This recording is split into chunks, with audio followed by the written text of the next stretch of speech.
Hello, my dear students. How are you all? I hope that you are happy, healthy, and fantastic. You are welcome to Symbolic Education. Symbolic Education में आपका स्वागत है.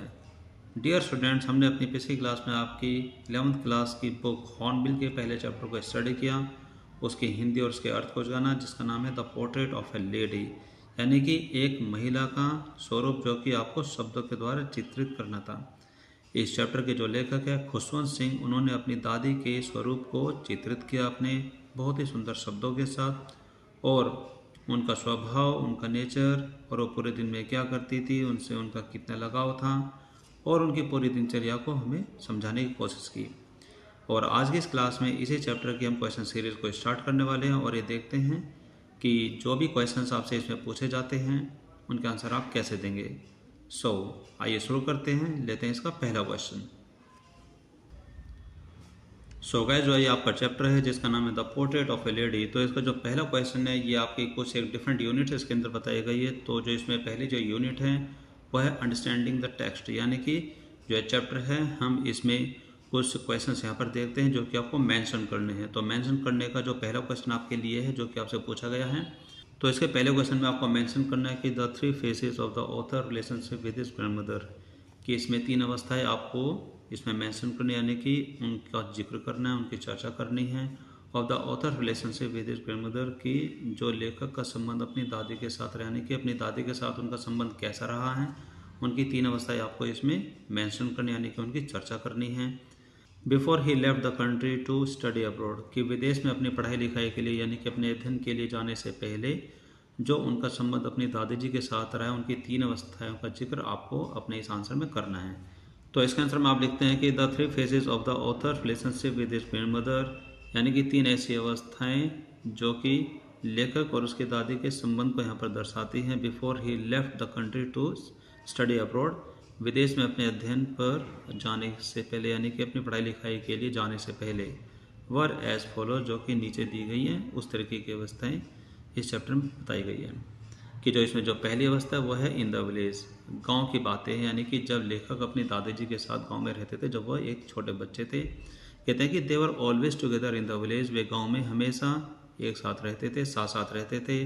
The grand mother use to bath and get him ready, दादी लेखक को नहलाती थी और school के लिए तैयार करती थी. 200 पॉइंट इसमें आपके सामने हैं. इन द सिटी, शहर की बात यह है कि the author started going to an English school, कि जब लेखक ने एक इंग्लिश मीडियम स्कूल में जाना शुरू कर दिया था. नाउ अब the grand mother could not help him in his study like before, कि अब दादी पहले की तरह, यहाँ पर लाइक बिफोर का मतलब था पहले की भांति, पहले की तरह दादी अब उसकी पढ़ाई लिखाई में उसकी सहायता नहीं कर सकती थी, क्योंकि अब जो लेखक हैं वो थोड़े बड़े हो गए थे और वो एक इंग्लिश स्कूल में जाना शुरू कर दिया था उन्होंने. आगे आप इसमें लिख सकते हैं कि the grand mother started passing her time by praying and feeding the sparrow, और जो अब ये दादी जी के पास जो ये समय था वह प्रार्थना करने में और चिड़ियाओं को खिलाने में, यानी कि चिड़ियाओं के लिए जो वो रोटी डाला करती थी, चिड़ियाओं को रोटी डालने में और प्रार्थना करने में वो अपना समय व्यतीत करने लगी थी. अब जो इसमें जो तीसरा पॉइंट है जो कि आपको इसमें डिस्कस करना है, मेंशन करना है, वो ये है कि when the author went up to university, और जब लेखक थोड़े से और बड़े हुए तो फिर वो विश्वविद्यालय चले गए, तो उस समय उनका जो अवस्था थी, जो उनका संबंध था वो कैसा था. तो इसमें आप लिखते हैं कि the author was given a separate room, की जब लेखक विश्वविद्यालय पहुँचे तो उनको उनके लिए एक स्पेशल, यानी कि एक सेपरेट, एक अलग से कमरा दिया गया जिससे कि वो पढ़ाई लिखाई कर सके. The last link of friendship between him and his grand mother was broken, कि वही वो अंतिम संबंध था, अंतिम जो मित्रता थी जो उसके और उसकी दादी के बीच में थी वह टूट गई. The grand mother spend all her time in spinning, और उसके बाद जो दादाजी के पास जो समय था वो अपना सारा समय चरखा चलाने में, प्रेइंग प्रार्थना करने में, एंड फीडिंग द स्पैरो, और चिड़ियों को दाना या रोटी खिलाने में ही व्यतीत होता था. अब हम लेते हैं इसका question number second. Question number second में आपको मेंशन करना है कि 3 रीजंस, यानी कि 3 ऐसे कारण, why the author's grand mother were disturbed, जिससे कि जो लेखक है उसकी जो दादी थी वो परेशान हो गई थी, परेशान रहने लगी थी. When he started going to the city school, की जब लेखक ने शहर के स्कूल में जाना शुरू कर दिया था. तो ऐसे 3 कारण कौन से हैं जिससे कि उनकी दादी ने परेशान रहना शुरू कर देता, यानी कि उनकी दादी बहुत डिस्टर्ब हो गई थी। तो जो इसमें पहला रीज़न है वो आप लिखेंगे कि no religious teaching at English school, कि शहर के जो इंग्लिश मीडियम का जो स्कूल था वहाँ पर कोई भी धार्मिक अध्ययन यानी कि धार्मिक पढ़ाई लिखाई नहीं होती थी। There was no teaching about God, कि वहाँ पर देवी देवताओं के बारे में कोई कुछ भी नहीं सिखाया जाता था। एंड स्क्रिप्चर्स यानी कि जो हमारे धार्मिक ग्रंथ हैं उसके बारे में कोई भी पढ़ाई लिखाई नहीं होती थी इन द इंग्लिश स्कूल, यानी कि इंग्लिश मीडियम के स्कूल में। और जो इसमें दूसरा कारण है कि जिसकी वजह से जो दादी वो परेशान रहने लगी थी है कि she could not help the author in his study, और ऐसी अवस्था में वह लेखक की पढ़ाई लिखाई में उसकी सहायता नहीं कर सकती थी। आप इसमें लिखते हैं कि the grand mother use to help the author in his study in the village, कि गांव में जब वे दोनों साथ रहते थे तो दादी जी लेखक की पढ़ाई लिखाई में हमेशा उसकी सहायता करती थी। बट नाउ, लेकिन अब she could not help the author in his study, लेकिन अब वो उनकी सहायता बिल्कुल नहीं कर पाती थी, जिससे कि वो परेशान रहती थी। अब है रीज़न नंबर 3। फिर रीज़न नंबर 3 के अंदर क्या है कि music was taught at school, कि जो वो शहर का जो स्कूल था उसके अंदर उनको संगीत की भी शिक्षाएं दी जा रही थी। शी वॉज डिस्टर्ब, वो बहुत परेशान हो गई थी। व्हेन शी न्यू, जब उनको पता चला था दैट कि music lessons were given at school, की स्कूल में संगीत की शिक्षाएं दी जा रही हैं टू द ऑथर, लेखक को। शी बिलीव्ड, उनका मानना था कि music was meant only for beggars and holler, कि जो संगीत है वह सिर्फ भिखारियों के लिए और वेश्याओं के लिए ही बना था। तो जो ये 3 कारण थे जिनकी वजह से जो दादी है वो परेशान रहने लगी थी। अब हम लेते हैं इसका क्वेश्चन नंबर 3। क्वेश्चन नंबर 3 में आपको मेंशन करना यह है कि 3 वेज, यानी कि 3 ऐसे तरीके in which the author grand mother spent her days after he grow up, कि जिनमें यानी कि 3 ऐसे तरीके जिनकी वजह से द ऑथर्स ग्रैंड मदर यानी कि जो लेखक की जो दादी है वो अपना पूरा दिन बिताती थी आफ्टर ही ग्रो अप, कि लेखक के बड़े होने के बाद। तो इसमें जो 3 पॉइंट्स हैं उसमें सबसे पहला पॉइंट है स्पिनिंग, यानी कि चरखा चलाना। The grand mother started spinning, यानी कि दादी ने चरखा चलाना शुरू कर दिया था, यानी कि चरखे पर वो काम करने लगी थी। When the author was giving his own separate room, यानी कि जब लेखक को उनकी पढ़ाई लिखाई के लिए एक अलग से रूम दिया गया था। फ्रॉम सनराइज टू सनसेट, यानी कि सूर्योदय से लेकर के सूर्यास्त तक, यानी कि पूरे दिन, यानी कि सुबह से लेकर के शाम तक। She sat by near spinning wheel, वो हमेशा अपने चरखे के पास ही बैठे रहती थी। दूसरा पॉइंट है प्रेइंग, यानी कि प्रार्थना करना। हर lips always moved in Audible prayer, यानी कि उनके जो होठ है वो हमेशा एक बिल्कुल धीमी धीमी जो प्रार्थना वो क्या करती थी, जो कि सुनाई भी नहीं दे जाती थी, उस प्रार्थना में उनके होठ हमेशा चलते रहते, यानी कि वो लगातार रूप से प्रार्थना करती रहती थी। And hands always were busy telling the beats of the rosary, और जो उनके हाथ थे वो हमेशा माला जपने में बिजी रहते थे। यहाँ पर telling the beats of rosary का मतलब होता है माला जपना। और जो इसमें तीसरा कार्य ये था, तीसरा तरीका यह था कि उनका समय बीत जाए फीडिंग द स्पेरो, यानी कि चिड़ियाओं को खाना खिलाना, चिड़ियाओं को दाना डालना।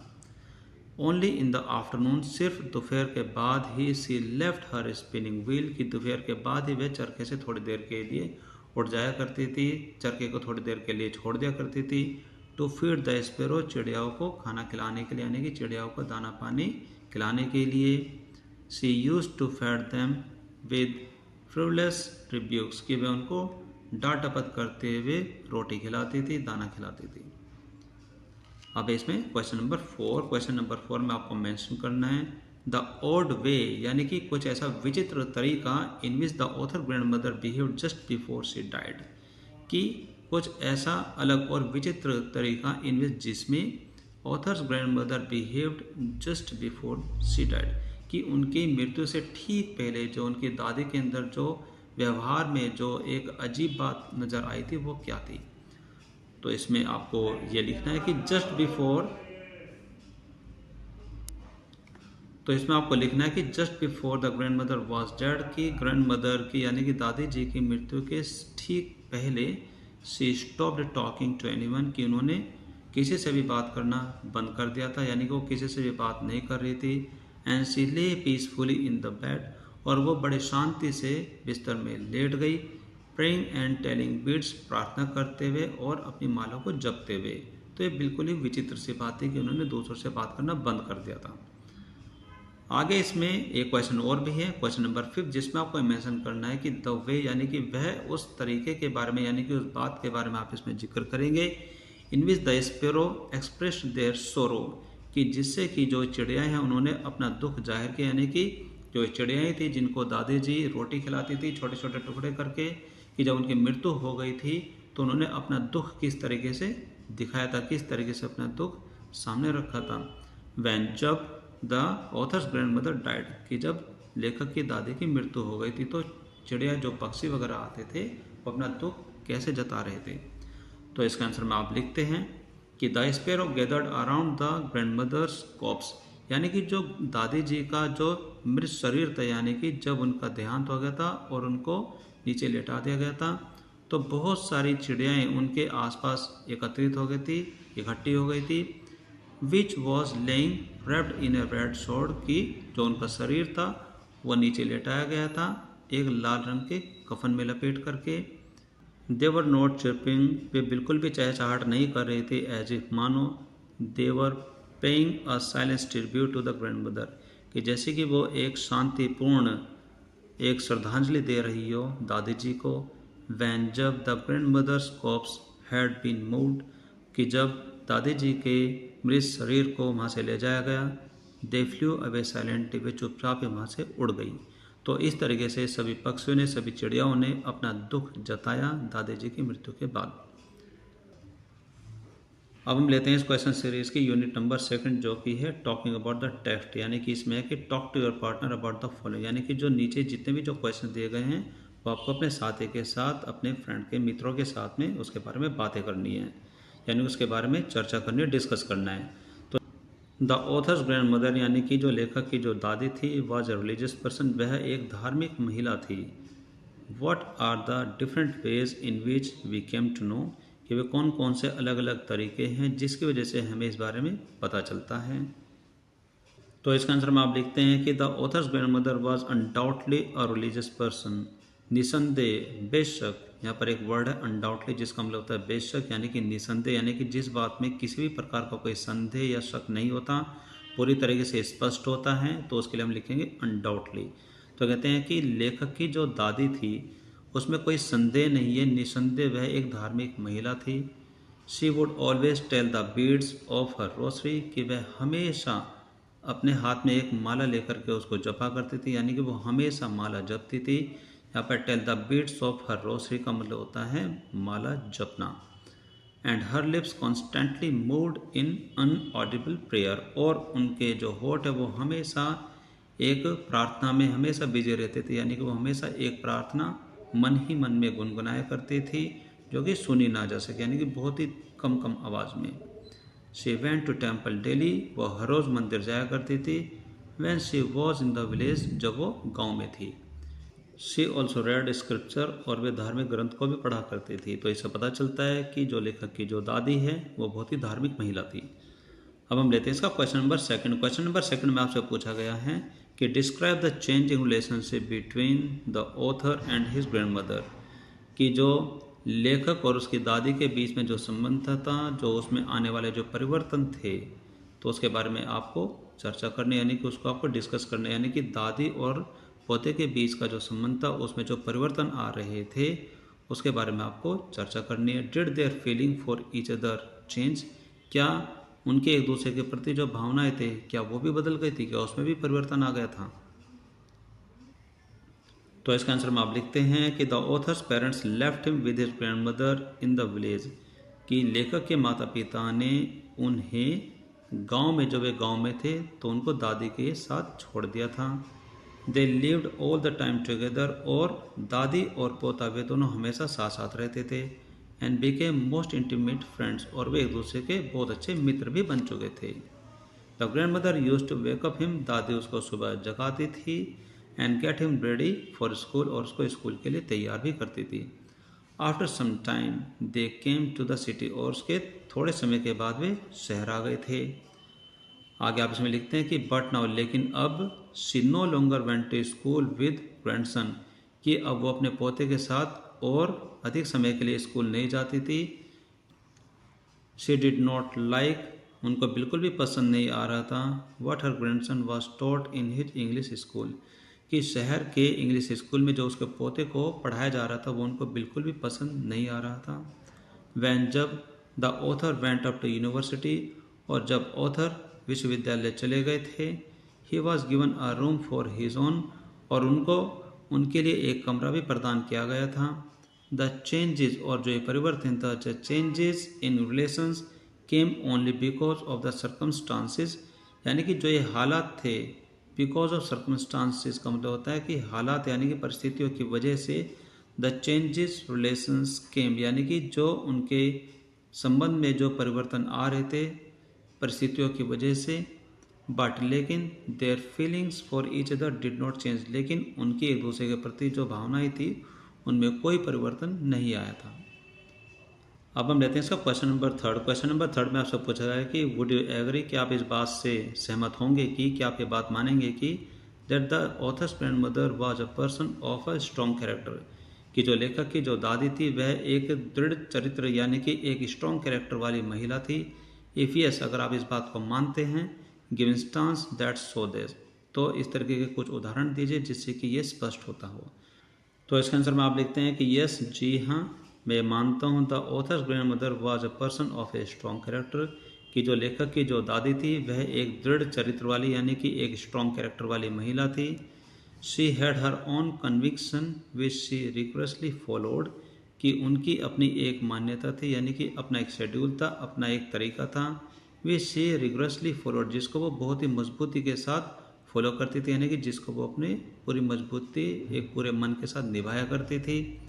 She loved the authors very much, वह लेखक को बहुत प्यार करती थी। बट लेकिन when she came to know, लेकिन जब उनको ये पता चला that things were not going her way, की जो चीज़ें यानी कि जो हालात हैं उनके हिसाब से नहीं चल रहे हैं, she accepted it without making any फस, कि उन्होंने बिना कुछ कहे बिना चिंता जताए ये सारी चीज़ को स्वीकार कर लिया था।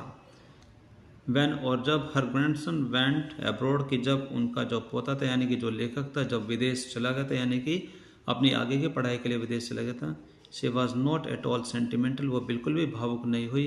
अबव ऑल, और इसमें सबसे बड़ी बात यह थी कि शी एक्सेप्टेड हर डेथ, कि उन्होंने अपनी मृत्यु को भी स्वीकार किया था। As calmly as she had been accepting other changes, ठीक उसी परिवर्तन की तरह जिस तरीके से वो बाकी परिवर्तनों को अपने जीवन में स्वीकार कर रही थी, तो उन्होंने अपनी मृत्यु को भी उसी तरीके से स्वीकार कर लिया था। टेकिंग प्लेस अबाउट हर, जो कि उनके बारे में उनके आसपास जो परिवर्तन चल रहे थे उनको अपनाते हुए उन्होंने अपनी मृत्यु को भी स्वीकार कर लिया था, एक्सेप्ट कर लिया था। Now here is question number 4 in front of you, जिसमें आपसे पूछा गया है कि have you known someone like the author's grandmother, क्या आपने किसी भी ऐसे व्यक्ति को जाना है जैसे कि लेखक की जो ये दादी है, क्या आपने लेखक की दादी की ही तरह किसी ऐसे व्यक्ति को जाना है। डू यू फील, क्या आपको ये महसूस होता है the same sense of loss with regard to someone, यानी कि क्या आपने बिल्कुल वैसा ही महसूस किया है जैसे कि आपकी कोई हानि हो गई हो विद समवन, किसी ऐसे व्यक्ति से संबंधित whom you have loved, जिसको आपने बहुत प्रेम किया हो, एंड lost, और आप उसको खो चुके हैं। तो क्या आपको बिल्कुल ऐसा ही महसूस हुआ है, क्या आप ऐसा महसूस करते हैं। तो इसका आंसर में आप लिखते हैं कि यस, जी हाँ, this story reminds me of my grandfather, की जो ये कहानी है यह मुझे मेरे दादाजी की याद दिलाती है। ही वॉज वेरी ओल्ड, वह बहुत ही बूढ़े थे, एंड अनएजुकेटेड, और वे पढ़े लिखे नहीं थे, बट लेकिन वेरी इंटेलिजेंट, लेकिन वो बहुत समझदार थे। He and I used to spend most of the time together, मैं और मेरे दादाजी बहुत सारा समय एक साथ व्यतीत करते थे, यानी कि हम बहुत सारे समय को एक साथ बिताते थे। He would tell us some inspiring stories, वह हमें बहुत ही प्रेरणादायक कहानियाँ सुनाया करते थे। He never wanted anyone to do anything for him, वे कभी नहीं चाहते थे कि कोई उनके लिए कुछ भी करे। ही वॉज इन फैक्ट कर्मयोगी, वास्तव में वो एक कर्मयोगी थे, यानी कि वो हमेशा कार्य करना पसंद करते थे, इसलिए वो नहीं चाहते थे कि कोई दूसरा व्यक्ति उनके लिए कुछ करे। Who believed in work hard, कि वो ऐसे व्यक्ति थे जो कि कर्म में विश्वास यानी कि कार्य में विश्वास करते हैं। एट माई एज ऑफ 20, और मेरे 20 साल की उम्र में, आई लॉस्ट माई ग्रैंडफादर, मैंने अपने दादाजी को खो दिया, यानी कि उनकी मृत्यु हो गई। He got a brief illness, उनको थोड़ी बीमारी हुई, and left for his heavenly abode, और फिर वो स्वर्ग सिधार गए, यानी कि उनकी मृत्यु हो गई। We still miss him a lot, हम उनको अब भी बहुत मिस करते हैं, बहुत याद करते हैं। Not because he was our grandfather, सिर्फ इसलिए कि नहीं कि वो हमारे दादाजी थे, बट ए प्योर बीइंग, बल्कि इसलिए कि वो बहुत ही पवित्र इंसान थे। अब इसके बाद आपके लिए कुछ क्वेश्चन और भी हैं जो कि आपके नेक्स्ट यूनिट में दिए गए हैं, जो कि थिंकिंग अबाउट द लैंग्वेज, यानी कि अभी चैप्टर में जो भाषा का जो प्रयोग किया गया है उसके बारे में आप सोचते हैं, विचार करते हैं। तो उसमें सोचते हुए और विचार करते हुए आपके लिए जो पहला क्वेश्चन है वो ये है कि which language do you think, यानी कि आपके अनुसार, यानी कि आपके हिसाब से विच language do you think the author and his grand mother used, यानी कि लेखक और उनकी जो दादी है वो कौन सी भाषा का प्रयोग करते हैं, आपके हिसाब से वो भाषा कौन सी है। While talking to each other, एक दूसरे से बात करते हुए। तो इसका आंसर में आप लिखते हैं कि Khushwant Singh is a Punjabi person, की जो खुशवंत सिंह यानी कि जो इस चैप्टर के जो लेखक हैं वो एक पंजाबी व्यक्ति हैं। As he is poor to speak to his grandmother in Punjabi, तो इसीलिए ये बहुत ही पक्की बात है, यानी कि बहुत ही श्योर है, to speak to his mother in Punjabi, कि वो अपनी दादी जी से पंजाबी में ही बात करते हों। अब हम लेते हैं इसमें क्वेश्चन नंबर 2, जिसमें आपसे पूछा गया कि which language do you use, कि आप कौन सी भाषा का प्रयोग करते हैं to talk to elderly relative in your family, कि आपके जो बड़े हैं, यानी कि जो आपके जो बुजुर्ग जो व्यक्ति हैं आपके परिवार में, आप उनसे बात करने के लिए कौन सी भाषा का प्रयोग करते हैं। तो इसके आंसर में आप लिखते हैं कि I use Hindi to talk to elderly relatives in my family, यानी कि मैं अपने परिवार से, अपने बड़ों से बात करने के लिए हिंदी भाषा का प्रयोग करता हूँ। अब हम लेते हैं इसमें क्वेश्चन नंबर 3, जिसमें आपसे पूछा है कि हाउ वुड यू से, कि आप कैसे कहेंगे are dilapidated drum in your language, यानी कि डिलेपिटेटेड ड्रम को आप अपनी भाषा में कैसे कहेंगे। तो इसका आंसर में आप लिखते हैं कि आई वुड से फटी पुरानी ढोलक to dilapidated drum in my language, यानी कि मैं ऐसे ढोलक को फटी पुराने ढोलक कहूँगा अपनी भाषा में। अब यहाँ पर आपके सामने एक क्वेश्चन और भी है, जिसमें आपसे पूछा गया कि can you think of a song और a poem in your language, क्या अपनी भाषा में किसी कविता को या फिर किसी गीत को आप सोच सकते हैं that talks of home coming, जो कि घर वापसी के बारे में हो। तो इसका आंसर को आपको खुद करना है, यानी कि आप ऐसा कोई भी गीत या फिर कोई भी कविता ऐसे आप खुद सोचेंगे जो कि किसी के घर वापसी के विषय पर आधारित हो। वेल माय डियर स्टूडेंट्स, आज की क्लास में आपने देखा कि हमने आपकी 11th क्लास की इंग्लिश की बुक हॉर्नबिल के चैप्टर नंबर 1 के क्वेश्चन सीरीज को हैंडल किया, जिसका नाम है the portrait of A lady. हमने देखा कि जितने भी सारे क्वेश्चंस आपसे इसमें पूछे गए हैं आपने उनके आंसर कैसे देने हैं, और आई होप कि आपने एक एक क्वेश्चंस को और उसके आंसर को बड़े ध्यान से सुना होगा, और साथ साथ आपने अपनी इंग्लिश को भी इम्प्रूव करने की कोशिश की होगी। So this is all for now for today's class. अब हम मिलेंगे हमारी अगली क्लास में with a new chapter, with a new topic. Till then take care, bye bye, have a nice day.